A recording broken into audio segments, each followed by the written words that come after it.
The lightning strike is close enough to erase sound, and for a full second Daniel thinks he has gone deaf. Then the thunder rolls away and the storm leaves without rain, just heat and silence. Ethan is already pointing downhill. A thin column of smoke is rising exactly where the trail disappears into timber, bending toward the only creek marked on their map. The radio hisses like it is swallowing words, and Daniel realizes something worse than being lost. The mountain has given them a choice, and every option leads toward the fire. July 17th, 1983.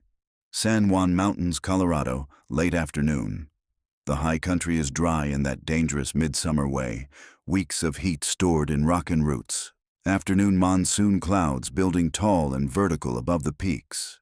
Daniel Harker and his 19-year-old son Ethan stand on a narrow trail cut across loose stone above a wide basin of spruce and deadfall. They carry 2 canteens each, one paper topo map creased along familiar folds, a small emergency radio with uncertain batteries, and the quiet confidence of people who believe timing is enough to manage risk. The wind dies instead of rising, and that small detail unsettles Daniel more than thunder ever could. Birds fall silent, grass lies still, the air thickens without cooling. Ethan keeps walking, talking about the ridge and the view, about making it back before dark. Daniel listens with half an ear, watching the clouds bruise underneath, because he knows July storms here can throw lightning long before they offer rain, and lightning does not need much to turn dry timber into something alive and moving. The first strike lands somewhere beyond the western ridge, sharp and immediate, the thunder following too quickly for comfort. Ethan begins counting seconds but stops when another flash hits closer. The air tastes metallic. A few dry drops fall and vanish into dust, and then the storm slides east, unfinished, incomplete, leaving the basin unnaturally quiet. Ethan exhales and laughs once, relief escaping too early. Daniel almost agrees, almost relaxes, until a smell threads through the stillness, thin and bitter.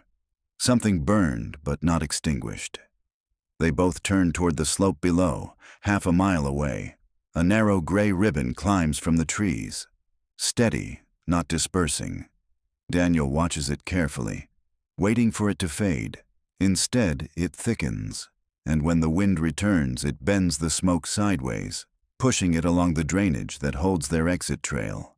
Ethan says it might burn out, but even as he says it, the column darkens at the base, and Daniel sees something worse than flame. He sees direction. The fire is not wandering. It is choosing the path that rises fastest. Daniel twists the radio knob. Static. A clipped fragment of a voice. Then silence again. No clear bulletin. No ranger frequency breaking through. Just that low hiss that makes the world feel distant.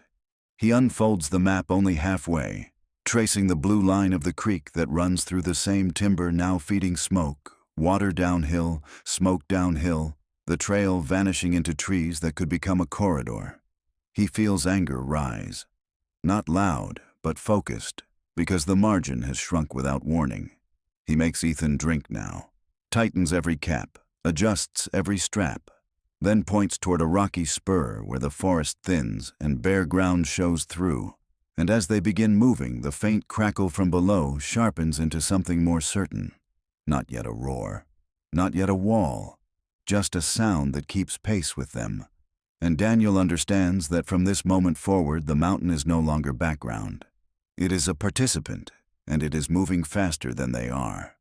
The rocky spur looks closer than it is, and that miscalculation costs them minutes they cannot spare. The slope tilts steeper than it seemed from above, loose stones sliding under their boots, forcing them to slow when every instinct says, hurry. Daniel keeps his pace controlled. No running, no wasted breath. He knows panic burns oxygen and judgment at the same time. Behind them, the smoke thickens and begins to spread laterally through the basin. No longer a single column, but several smaller fingers reaching upward, testing the slope. Ethan glances back too often, each look tightening his jaw, because the fire is no longer theoretical. It is moving with intention, carried by a wind that grows steadier with every minute. Halfway to the spur, the first ember lands near them, a tiny black fleck drifting through the air, harmless alone, terrifying in meaning. Ethan brushes it from his sleeve, staring at it like proof of something undeniable. Daniel smells the change before he sees it, the smoke turning heavier, less sharp, more layered. He calculates distances without speaking. The creek below is now impossible. The drainage will funnel heat and flame upward like a chimney. The trail back is a corridor waiting to ignite, and the ridge above is too exposed if the wind shifts again. He feels the weight of choosing wrong, not dramatically, but in small, irreversible steps. They reach the edge of the rocky spur, patches of bare stone breaking through thin grass, scattered boulders offering partial shelter. The trees here are spaced wider, less fuel between them. Daniel turns in a slow circle, studying the basin. The fire has grown, visible now as flickers low in the timber. Not a wall yet, but organized, advancing in uneven pulses as wind gusts push it uphill. Ethan asks if they should climb higher. Daniel hesitates. Higher means less fuel, but also more exposure if the wind carries sparks above them. Staying means trusting the rock to hold. Moving means gambling on terrain they cannot fully see. The radio crackles suddenly, a burst of words torn by static. Something about lightning starts reported across the region. Then silence again. The fragment is enough to confirm what Daniel already knows. They are not the only ignition point today. Help will not be immediate, and no one knows exactly where they are on this slope. Ethan's breathing grows louder, anger mixing with fear. He says they should run along the spur while they still can. Daniel grips his shoulder firmly, not harsh, but grounding. "We move with the wind, not against it," he says, forcing Ethan to look at the smoke's direction, forcing him to see pattern instead of panic. The wind shifts slightly, not enough to reverse the fire, but enough to angle the smoke across their path. The air grows hotter in subtle increments, the crackling below rising into a steady undercurrent. And Daniel realizes the next decision must come before the fire chooses for them. The rocky spur narrows ahead, dropping sharply on one side into a shallow ravine filled with scrub, the other side leading upward into thinner ground but farther from water. Every option removes something essential: shade, distance, or time. And as another ember drifts past Ethan's face like a warning carried on invisible strings, Daniel understands that from this point forward, survival will depend not on strength, but on reading the mountain faster than the fire can climb it.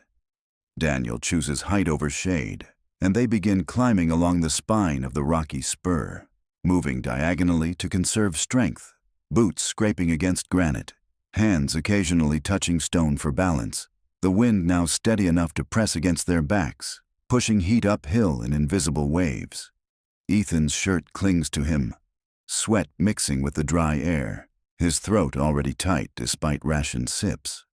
Below them the fire gains definition, no longer scattered flickers but lines, thin glowing seams moving through fallen timber, each gust stitching those seams together into something wider, more coordinated. And Daniel understands that the slope itself is working against them, feeding oxygen upward, carrying flame faster than their legs can carry them. Halfway up the spur, the ground narrows, forcing them to move single file along a tilted slab of rock with sparse grass clinging to cracks. Ethan slips once, catching himself on a jagged edge, breath breaking into a sharp curse he does not finish. Daniel steadies him without speaking, because silence keeps thinking clear, and thinking is now more valuable than speed. A low rushing sound begins to rise from below. Not yet a roar, but something continuous, like wind trapped in a tunnel.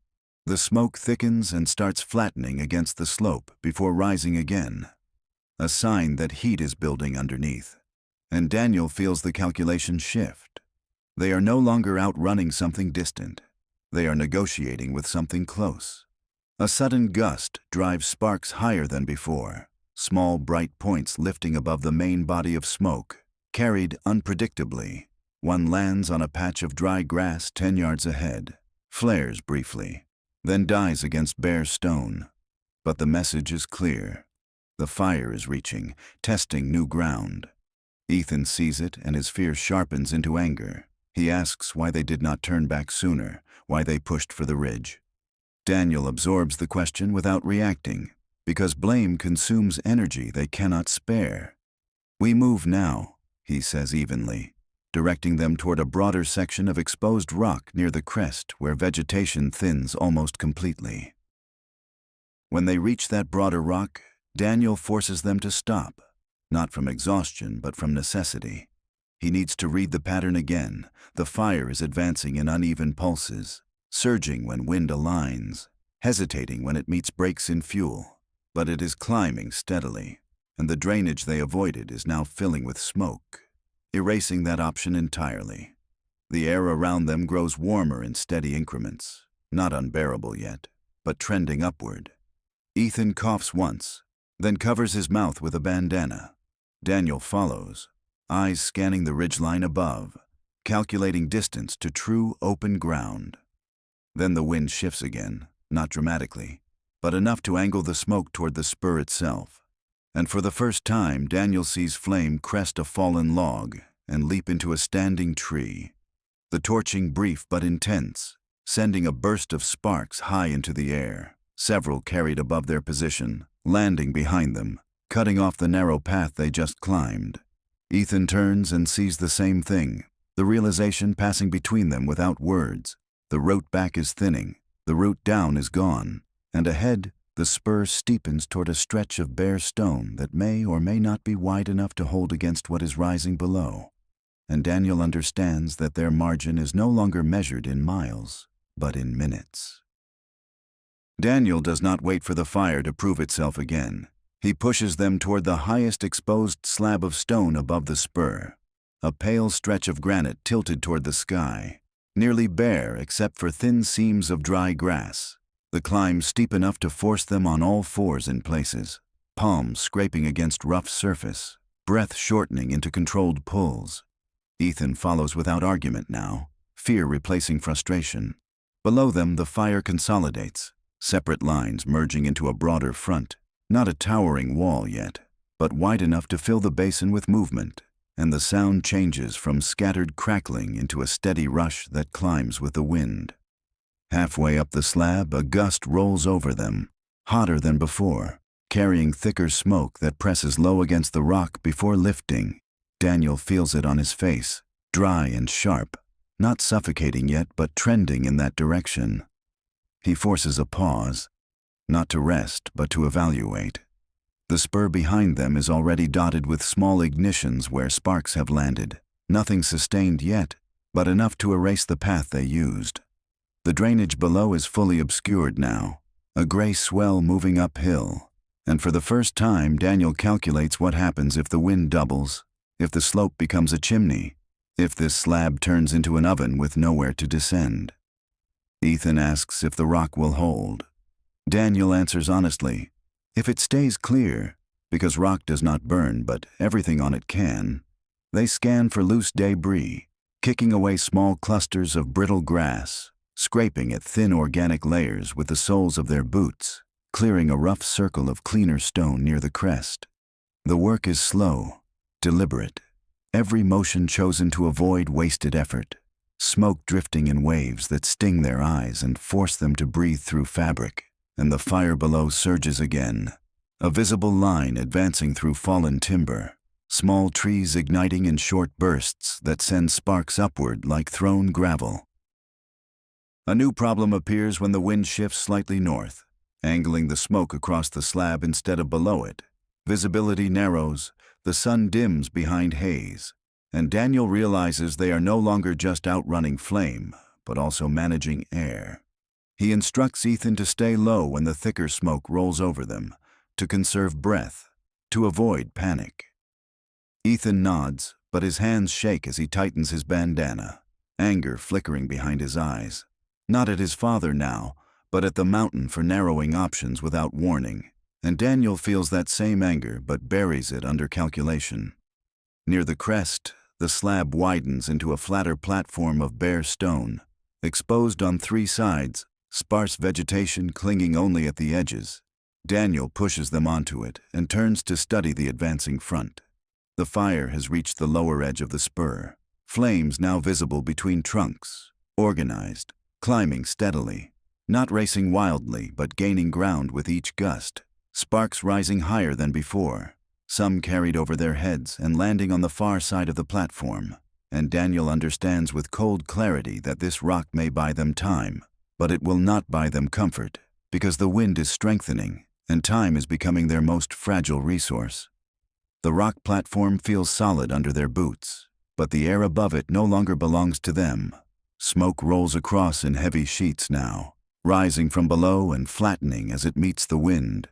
Daniel crouches low and studies the edges of the slab. Thin seams of grass at the perimeter, scattered needles caught in cracks, small things that could hold flame long enough to threaten the space they cleared. He and Ethan begin scraping again with the soles of their boots and bare hands, pushing debris outward, widening the circle of exposed stone, every movement precise, no sudden gestures that waste breath. Below them, the fire reaches the base of the spur and pauses only long enough to gather strength. A gust drives heat upward in a wave that forces Ethan to turn his face away, the temperature rising in a way that feels personal, not yet unbearable, but undeniably closer. Daniel measures distance with his eyes. The flames are climbing in uneven bursts, torching single trees before dropping back to ground fuel, each torch sending a fountain of sparks into the sky, some carried over the platform and landing beyond their cleared area. Small ignitions flicker and die on bare rock, but one catches briefly in a patch of brittle grass near the edge. Ethan lunges to stomp it out, the action sharp and controlled, fear tightening his jaw as he looks back toward his father for confirmation. The wind shifts again, stronger now, no longer a steady push but pulsing, each pulse feeding the slope below. The sound deepens into something continuous, like distant surf rolling uphill. Daniel realizes the fire is beginning to create its own wind, drawing air toward it, increasing its reach, and the knowledge settles heavy in his chest. Because once a fire feeds itself, the mountain stops responding to simple logic. He scans the ridgeline above, searching for any larger stretch of uninterrupted stone, something wider than this platform, something that offers more margin. But the crest steepens into fractured rock with narrow ledges and exposure on both sides. Ethan's voice cracks through the noise, asking how long rock can protect them. Daniel answers carefully, as long as nothing burns on it, and they both understand the weight of that condition. Smoke thickens briefly, forcing them lower, eyes stinging, breaths shallow but measured through cloth. Daniel feels the instinct to move, to do something larger. But he resists it, knowing that sudden decisions now could trade relative safety for blind risk. The fire below surges again, flames visible along a broader front, climbing steadily toward the spur's edge. Then a new sound cuts through the rush, not from below but from their left, a sharp popping series, and Daniel turns to see a line of flame cresting a fallen log higher on the slope than before. Sparks lifting and arcing farther than any previous gust has carried them, several landing on the far side of the platform where they cannot immediately reach.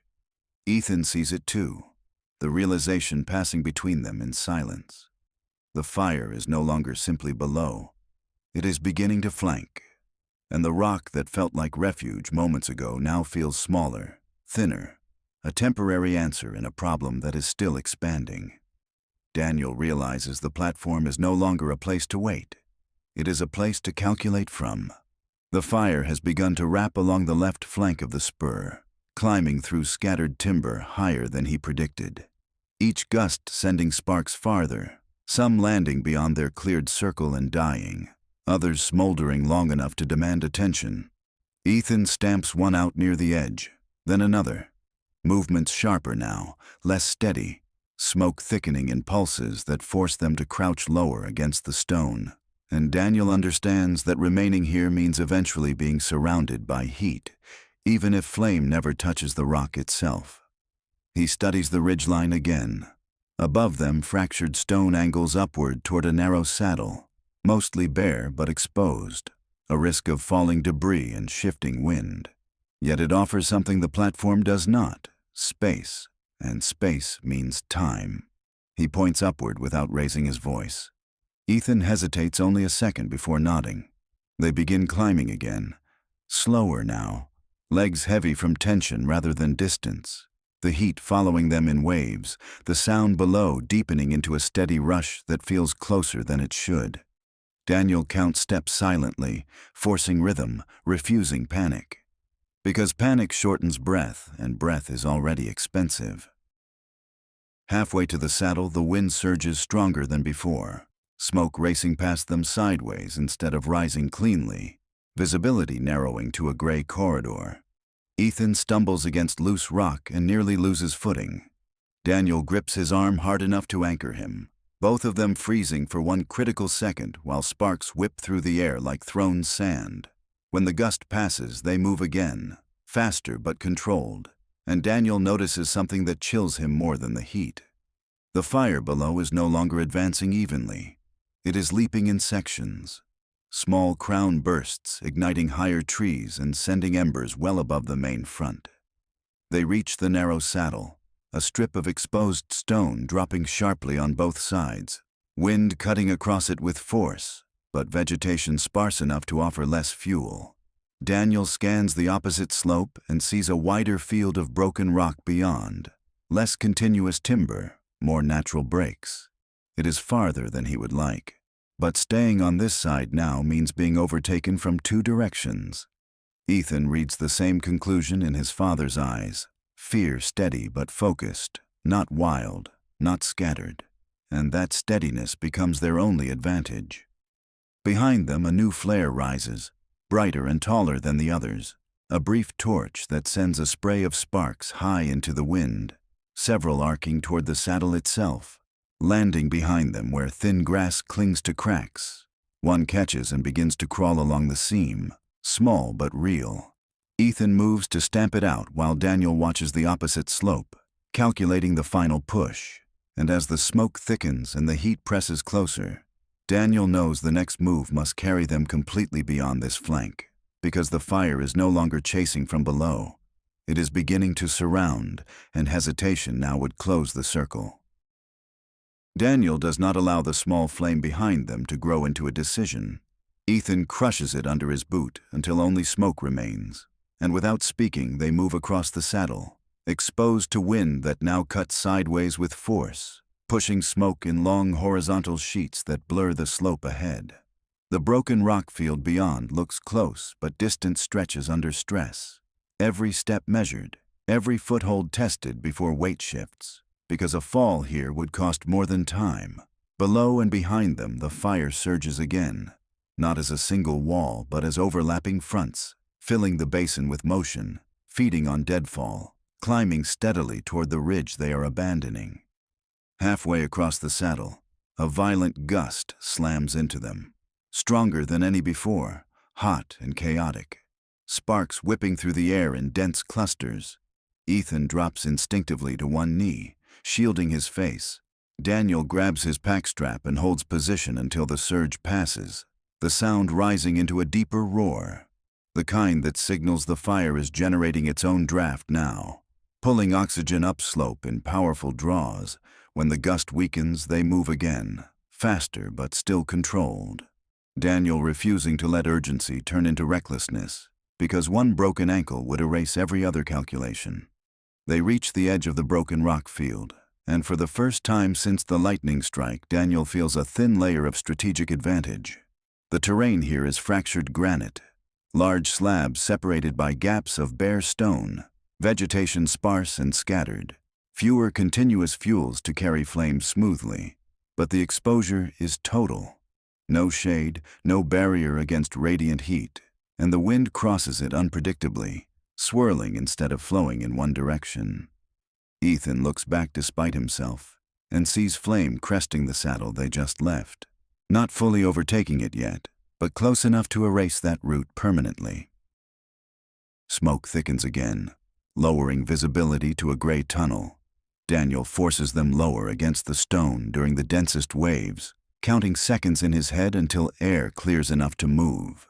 rationing not just water but motion itself, because each sprint through smoke steals strength they may need later. Ethan's anger surfaces again, sharp and breathless, asking how far this rock field runs. Daniel answers honestly that he does not know, and that uncertainty settles between them heavier than the smoke. Then, through a thinning gap in the haze, Daniel sees something critical. A larger expanse of pale stone farther upslope, wider and flatter than anything they have crossed so far, nearly devoid of grass. A natural barrier if they can reach it before sparks bridge the gaps behind them. He points, and Ethan follows without question now, fear refined into focus. And as they begin the push across the fractured slabs, the fire below surges once more, flames visible through smoke at multiple points, no longer simply climbing but spreading laterally, testing every weakness in the ridge. And Daniel understands that this next stretch will determine whether they stay ahead of the pattern or become part of it.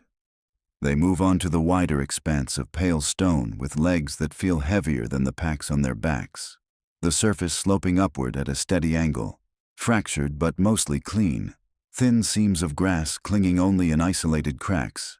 Daniel spreads them out by a few steps to reduce the chance of both being caught by a single flare, the wind unpredictable now, swirling across the rock field in sharp bursts that shove smoke sideways and then lift it without warning. Behind them, the broken slabs they crossed begin to disappear into haze, and through that haze, orange pulses flicker. Not constant, not solid, but closer than before. A strong gust rolls over the ridge, and the heat changes character. No longer distant, no longer background. It presses against their backs and legs, radiating upward from the slope below. Ethan feels it first and turns halfway, enough to see flames cresting the lower edge of the rock field, feeding on isolated shrubs and pockets of grass they barely noticed while crossing. Daniel sees the same thing and understands the pattern. The fire is no longer advancing in a simple line. It is jumping gaps where sparks land and fuel allows, and the wind is strong enough now to carry embers across open stone. Halfway to the larger platform, Daniel spots small ignitions ahead. 2 separate flickers where sparks have caught in thin grass seams, not yet spreading, but alive. He and Ethan break into short, controlled strides, closing the distance, stamping out the first with quick, firm motions, then the second, smoke rising from their boots, the work costing breath they cannot easily replace. Ethan's chest rising fast, eyes reddened from irritation. Daniel forces a pause after each extinguished patch, counting 3 breaths before moving again, discipline over instinct, because rushing blind into thicker smoke would be worse. The sound behind them deepens, a layered roar punctuated by sharper cracks as individual trees torch and collapse. Daniel refuses to look for long, but one glance tells him enough. The saddle is fully engaged now, flames cresting where they stood minutes earlier, sparks lofted high and carried forward, several arcing across the rock field in glowing trails. One lands ahead and skitters harmlessly across bare stone. Another lands closer than he likes, but dies without fuel. The margin remains thin, measurable in seconds rather than yards. They reach the edge of the larger pale platform Daniel saw through the haze, broad and nearly flat. A natural break in the ridge with minimal vegetation. But as they step onto it, the wind shifts again, cutting across from the opposite side, carrying smoke from a direction they had not considered, and Daniel realizes with a tightening in his chest that the fire has wrapped farther around the slope than visibility allowed.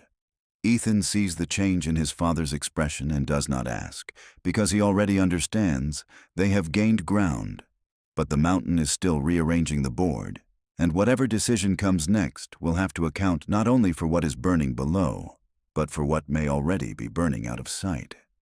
Daniel forces himself to stand still on the broad, pale platform for 3 full breaths before deciding anything, smoke now crossing from 2 directions, one rising from the basin they escaped, the other drifting along the far slope where the wind has clearly carried embers beyond their sight line.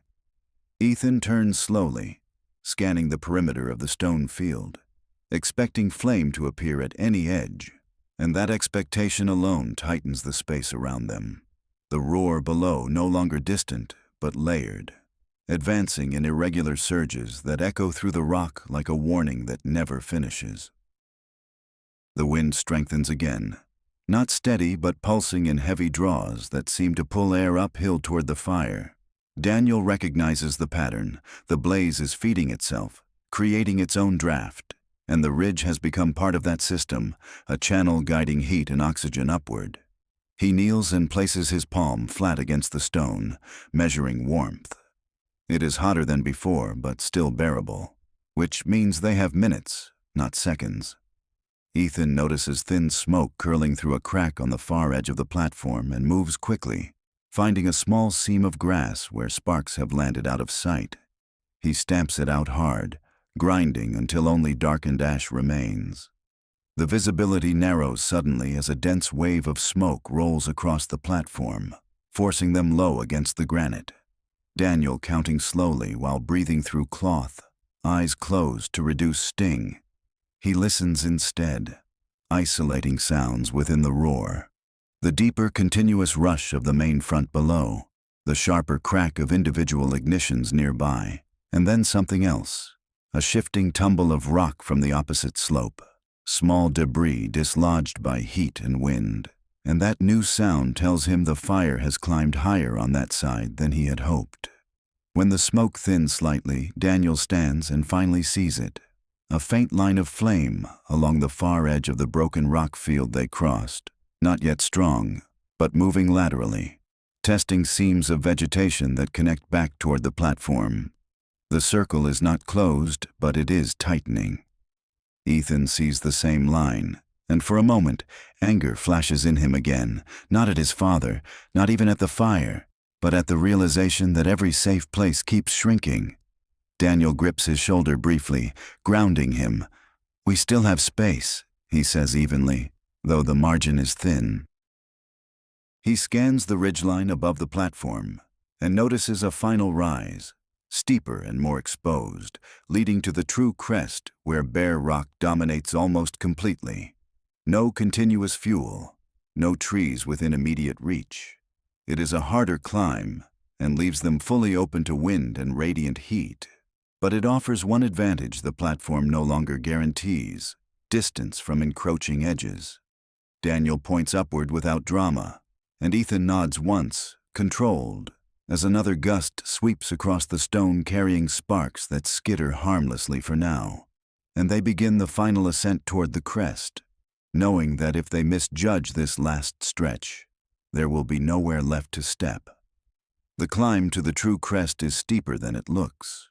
Fractured granite rising at an angle that forces them to use both hands, smoke sweeping past in violent sheets, wind cutting hard from below as the fire pulls air toward itself.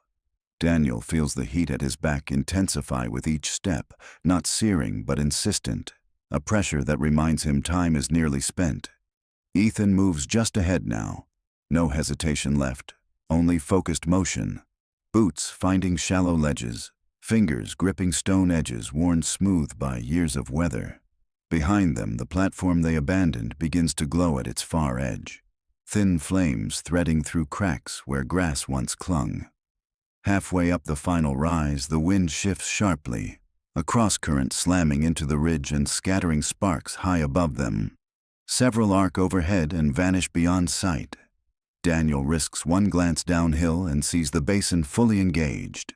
Flame lines merged into a broad advancing front, smoke boiling upward in thick columns, the saddle and spur completely overtaken, any route back erased beyond question. He feels the weight of that finality, but pushes it aside because forward is the only direction left. They crest the ridge at last and step onto bare, open rock stretching wider than any surface they have touched all afternoon, almost entirely stripped of vegetation, a natural crown above the slope, wind whipping across it cleanly without the same upward draw. Daniel turns slowly, scanning every edge. Flames lick upward on three sides now, but the rock beneath their boots remains solid and mostly free of fuel. Ethan drops to a crouch, breathing hard through cloth, eyes red but steady. And for the first time since the lightning strike, Daniel allows himself a single, measured exhale. The fire reaches the base of the crest minutes later, flames climbing toward the rock, but slowing where fuel thins, sparks landing and skittering harmlessly across the exposed granite, heat radiating upward in heavy waves that force them to stay low. But nothing catches, nothing sustains. The blaze splits around the crown of stone, dividing as it searches for easier paths, roaring past on either side, loud enough to shake the air, close enough to feel alive, yet unable to cross the bare expanse that separates them from the advancing fronts. They remain there as daylight begins to fade behind thick smoke, the wind gradually easing as the fire moves beyond the ridge and downhill into new fuel, the roar softening into distant surges. Daniel keeps them alert long after the closest flames pass, scanning for stray ignitions, stamping out 2 small sparks that land near a shallow crack, and only when the heat lessens to a tolerable warmth does he allow Ethan to sit fully upright, the mountain still burning on distant slopes, but the crest holding, and as evening light filters through thinning smoke, Daniel understands that survival was not a single moment of escape, but a chain of restrained choices, each small, each deliberate, and that on this ridge of bare stone, surrounded by blackened earth and fading flame, those choices have finally bought them something they did not have hours ago: time. If you enjoyed this story, subscribe to read more survival stories.